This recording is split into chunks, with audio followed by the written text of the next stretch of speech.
Hi there, Sandy here. Welcome to another Friday Findings video at keepsakecrafts.net. Today I'm going to talk to you about pressed glass beads. We see that term a lot. We purchase them and use them in our jewelry, but I thought you might find it helpful to know exactly what that means.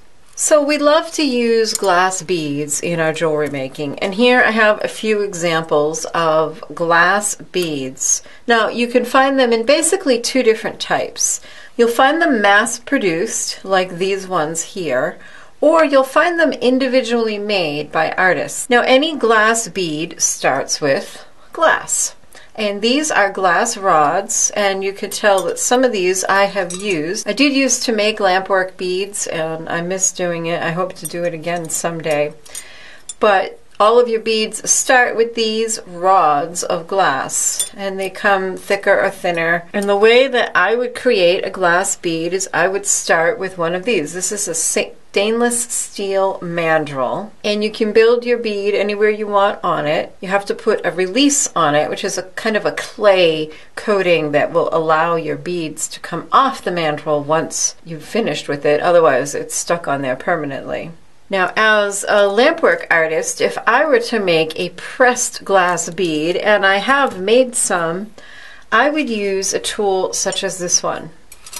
Of course, if you're going to press glass, what you have to do is first get it molten and hot, and so it's almost the consistency of taffy. You put it in a torch, it melts, it gets hot, and then when it's at a thick consistency, you can put it in something, and you can see this mold or press has room here for the mandrel, and so I would build up layers of glass on the mandrel. I don't have my torch anymore, or I would show you. Put it in here and then put the other part of the mold on it and press, and that would give you the shape somewhat like this bead. There's a couple of them here that I made and then put in here and just shaped and flattened. You don't have to fill the whole thing. These are some other examples of pressed glass beads. But of course, many of the pressed glass beads you've seen have very much more specific shapes. And that's because their molds have all the details. And if you look on the screen here, you'll see just an image search for brass glass presses.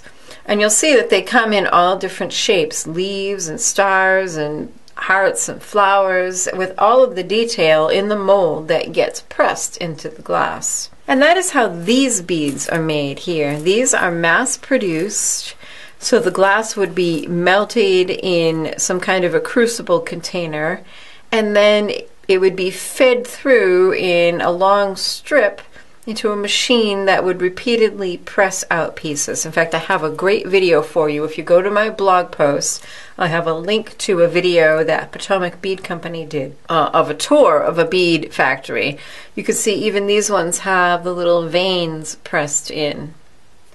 So these beads were all pressed from strips of glass, and then they were polished to get rid of the sharp edges and made smooth and round. Other examples of pressed glass beads are checkmates. These you've seen me use in projects. These are little 2-hole beads, and these are all pressed into molds. That is how the company can get them to be precise and exact measurements. Here's another glass bead I made. I never got fantastic at it. Other things that can be done with pressed glass beads is that once you're done pressing them, you can go back while they're still hot and molten and add decorations.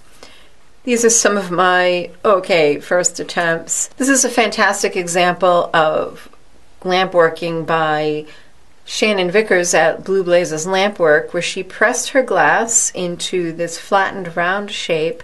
And then after it was pressed, she went back in and added details like the starfish and the bird. Now, closely related to the term pressed glass bead is the term fire polished. Now, if you take a look at this bead, you can kind of see some ripples and irregularities on the surface.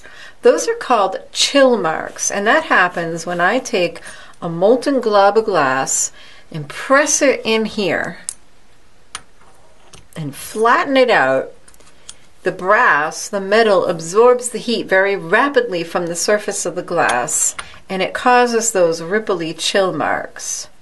Also, if I had more glass than this shape would hold, then when I pressed in it, it would ooze out the edges, and you would have thin edges showing on the side that would have to be broken off, and then you'd have this lip showing. And so what companies and manufacturers do is they heat just the outer edges of the beads so that it's all smoothed out. Now these are some pressed glass beads in this bracelet, and they did a very nice job on these where those edges, these are nice perfect shapes, lozenge shapes like these, only a little smaller, where they have smoothed out all of the ripples and any edges. They've done that by bringing the glass back into the flame and melting just that outer layer, and that smooths it out and also smooths out any of those visible seams. So really, when you think about it, pressed glass is just exactly what it sounds like. Instead of being shaped and formed individually, each one is pressed in a mold so that you get these little striations. In fact, in this one, not a real expensive one and not quite so nicely finished, you can see the press line, the mold line, where those rough edges were broken off. This one, you can tell it was fire polished because the edges are round. In fact, if I don't have any faceted beads here, but if you take a look at any beads, or like this one, it's a little bit of a pyramid shape, and you can see that the edges are just a little bit round instead of being crisp and sharp. And that tells you that they were fire polished because just the outer layer of the glass was melted to smooth it all out, and so it lost a little bit of those crisp edges. Fire polishing is simply a way of finishing glass beads. So I hope you found that helpful, understanding just how the beads are made. It also gives one a great appreciation for all the work that goes into these strands of beads that we complain about paying a few dollars for, and helps you understand the different types and how they're all created for our enjoyment. Be sure to subscribe if you haven't already, and take a peek at my Patreon page for how you can get great rewards and help support these tutorials. Happy creating!